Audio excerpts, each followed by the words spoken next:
Shalom kekasih Tuhan, bertemu kembali pada pembacaan firman. Tetap semangat dan bersuka cita. Semoga Bapak Ibu sehat selalu dalam lindungan Tuhan. Sebelum membaca firman, kita berdoa terlebih dahulu. Tuhan Yesus yang Maha Kuasa, Maha Suci, kami datang sujud bersimpuh di bawah kaki-Mu. Urapi kami Allah Roh Kudus dengan seluruh pendengar yang mendengarkan firman-Mu. Terangi hati dan pikiran kami saat membaca firman. Kami mulai pembacaan firman ini hanya di dalam nama Tuhan Yesus yang Maha Ajaib, Maha Mulia. Haleluya. Amin. 1 Raja-Raja 2. Pesan Daud yang terakhir sebelum meninggal. Ketika saat kematian Daud mendekat, ia berpesan kepada Salomo anaknya, "Aku ini akan menempuh jalan segala yang fana, maka kuatkanlah hatimu dan berlakulah seperti laki-laki. Lakukanlah kewajibanmu dengan setia terhadap Tuhan Allahmu, dengan hidup menurut jalan yang ditunjukkannya, dan dengan tetap mengikuti segala ketetapan, perintah, peraturan, dan ketentuannya, seperti yang tertulis dalam hukum Musa, supaya engkau beruntung dalam segala yang kau lakukan dan dalam segala yang kau tuju, dan supaya Tuhan menepati janji yang diucapkannya tentang aku, yakni jika anak-anakmu laki-laki tetap hidup di hadapanku dengan setia, dengan segenap hati, dan dengan segenap jiwa, maka keturunanmu tak akan terputus dari tahta kerajaan Israel. Dan lagi engkau pun mengetahui apa yang dilakukan kepadaku oleh Yoab, anak Zeruya, apa yang dilakukannya kepada kedua panglima Israel, yakni Abner bin Ner dan Amasa bin Yeter.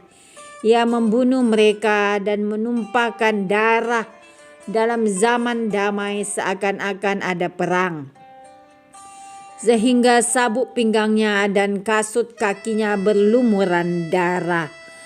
Maka bertindaklah dengan bijaksana dan janganlah biarkan yang ubanan itu turun dengan selamat ke dalam dunia orang mati. Tetapi kepada anak-anak Barzilai, orang Gilead itu, haruslah kau tunjukkan kemurahan hati. Biarlah mereka termasuk golongan yang mendapat makanan dari mejamu, sebab mereka pun menunjukkan kesetiaannya dengan menyambut aku pada waktu aku melarikan diri dari depan kakakmu Absalom.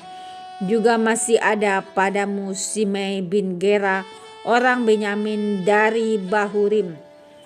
Dialah yang mengutuki aku dengan kutuk yang kejam pada waktu aku pergi ke Mahanaim.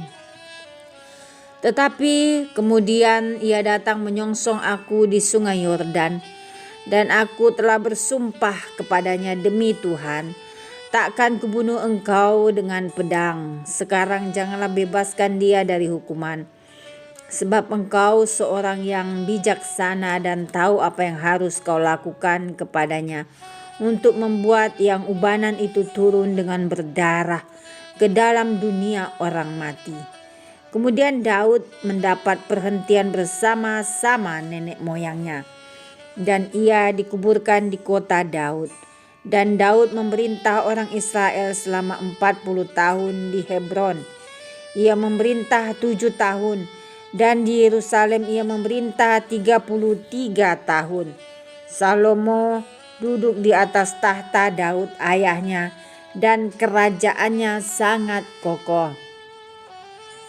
Tindakan-tindakan Salomo untuk mengokohkan tahtanya. Pada suatu hari Adonia anak Hagit masuk menghadap Batsheba ibu Salomo, lalu perempuan itu berkata, "Apakah engkau datang dengan maksud damai?" Jawabnya, "Ya, damai." Kemudian katanya, "Ada sesuatu yang hendak kukatakan kepadamu." Jawab perempuan itu, "Katakanlah." Lalu katanya, Engkau sendiri tahu bahwa akulah yang berhak atas kedudukan raja, dan bahwa seluruh Israel mengharapkan supaya aku menjadi raja. Tetapi sebaliknya kedudukan raja jatuh kepada adikku, sebab dari Tuhanlah ia mendapatnya. Dan sekarang satu permintaan saja aku sampaikan kepadamu. Janganlah tolak permintaanku. Jawab perempuan itu kepadanya, katakanlah. Maka katanya, bicarakanlah kiranya dengan Raja Salomo, sebab ia tidak akan menolak permintaanmu, supaya Abisak gadis Sunem itu diberikannya kepadaku menjadi istriku. Jawab Batsheba, baik, aku akan membicarakan hal itu untuk engkau dengan raja. Batsheba masuk menghadap Raja Salomo untuk membicarakan hal itu untuk Adonia. Lalu bangkitlah raja mendapatkannya, serta tunduk menyembah kepadanya. Kemudian duduklah ia di atas tahtanya, dan ia menyuruh meletakkan kursi untuk bunda raja. Lalu perempuan itu duduk di sebelah kanannya. Berkatalah perempuan itu, suatu permintaan kecil saja yang kusampaikan kepadamu. Janganlah tolak permintaanku, jawab raja kepadanya. Mintalah ya ibu, sebab aku tidak akan menolak permintaanmu. Kata perempuan itu, biarlah Abisak gadis Sunem itu diberikan kepada kakakmu Adonia menjadi istrinya. Tetapi Raja Salomo menjawab ibunya, mengapa engkau meminta hanya Abisak gadis Sunem itu untuk Adonia? Minta jugalah untuknya kedudukan raja. Bukankah dia saudaraku yang lebih tua? Dan di pihaknya ada Imam Abiatar dan Yoab anak Zeruya. Lalu bersumpahlah Raja Salomo demi Tuhan, beginilah kiranya Allah menghukum aku, bahkan lebih daripada itu, jika Adonia tidak membayarkan nyawanya dengan permintaan ini. Oleh sebab itu, demi Tuhan yang hidup, yang menegakkan aku dan mendudukkan aku di atas tahta Daud ayahku, dan yang membuat bagiku suatu keluarga seperti yang dijanjikannya pada hari ini juga, Adonia harus dibunuh. Lalu Raja Salomo menyerahkan hal itu kepada Benaya bin Yoyada. Orang ini memancung dia sehingga mati. Dan kepada Imam Abiatar raja berkata, pergilah ke Anatot, ke tanah milikmu, sebab engkau patut dihukum mati. Tetapi pada hari ini aku tidak akan membunuh engkau, oleh karena engkau telah mengangkat tabut Tuhan Allah di depan Daud ayahku, dan oleh karena engkau telah turut menderita dalam segala sengsara yang diderita ayahku. Lalu Salomo memecat Abiatar dari jabatannya sebagai imam Tuhan. Dengan demikian Salomo memenuhi firman Tuhan yang telah dikatakannya di Shilo mengenai keluarga Eli. Ketika kabar itu sampai kepada Yoab, memang Yoab telah memihak kepada Adonia, sekalipun ia tidak memihak kepada Absalom. Maka larilah Yoab ke kemah Tuhan, lalu memegang tanduk-tanduk mezbah. Kemudian diberitahukanlah kepada Salomo bahwa Yoab sudah lari ke kemah Tuhan dan telah ada di samping mezbah.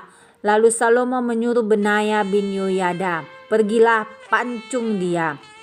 Benaya masuk ke dalam kemah Tuhan serta berkata kepadanya, beginilah kata raja. Keluarlah, jawabnya.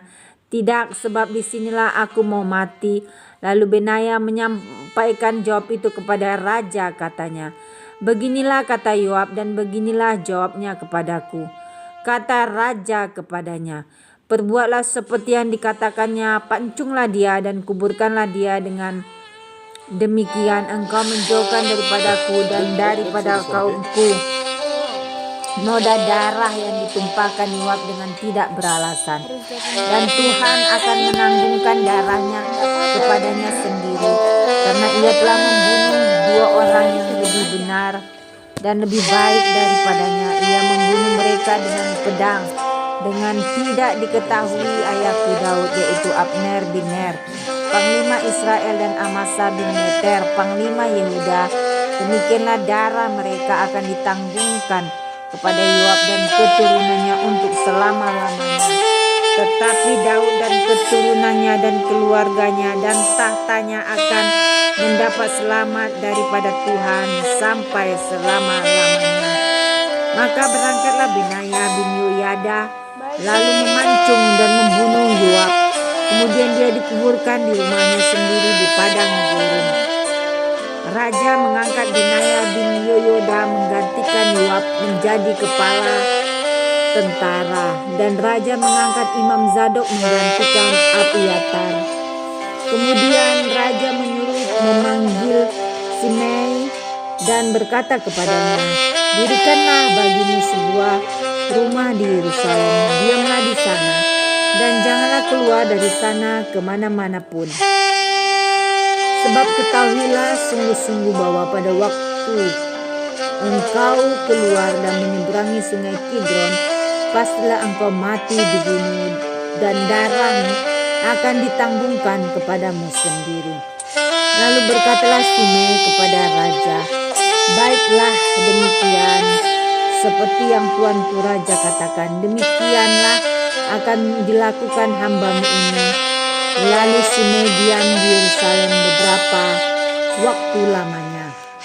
Dan sesudah lewat 3 tahun terjadilah bahwa 2 orang hamba Simei lari kepada Akis bin Maaka, raja Gad, lalu diberitahukan kepada Simei, "Ketahuilah kedua orang hambamu ada di Gad." Maka berkemaslah Simei, dipelanainya keledainya, dan pergilah ia ke Gad kepada Ahis untuk mencari hambanya itu. Lalu Simei pulang dan membawa mereka dari Gad.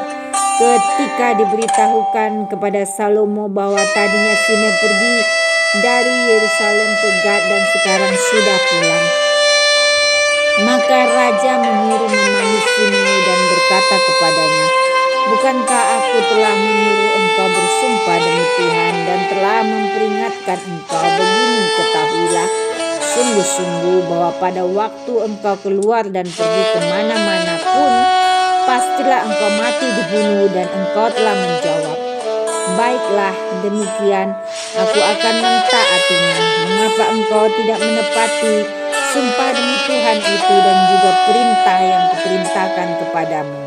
Kemudian kata raja kepada Simei, "Engkau sendiri tahu dalam hatimu segala kejahatan yang engkau perbuat kepada Daud ayahku. Maka Tuhan telah menanggungkan kejahatanmu itu kepadamu sendiri. Tetapi diberkatilah kiranya Raja Salomo, dan kokohlah tahta Daud di hadapan Tuhan sampai selama-lamanya." Raja memberi perintah kepada Benaya bin Yoyada, lalu keluarlah Benaya dipancungnya Simei sehingga mati. Demikianlah kerajaan itu kokoh di tangan Salomo. Amin. Terima kasih Tuhan Yesus yang Maha Baik, kami sudah memperdengarkan dan mendengarkan firman hari ini. Berkati para pendengar channel YouTube ini, berikan kesehatan, rezeki, kekuatan iman yang baru dalam menjalani kehidupan hari ini. Kuasa darah Yesus membungkus kami untuk terus maju membaca, merenungkan, serta melakukan firman-Mu. Terima kasih ya Tuhan, sebab di bawah kolong langit ini tidak ada nama lain yang diberikan kepada manusia yang olehnya kita dapat diselamatkan. Haleluya, amin.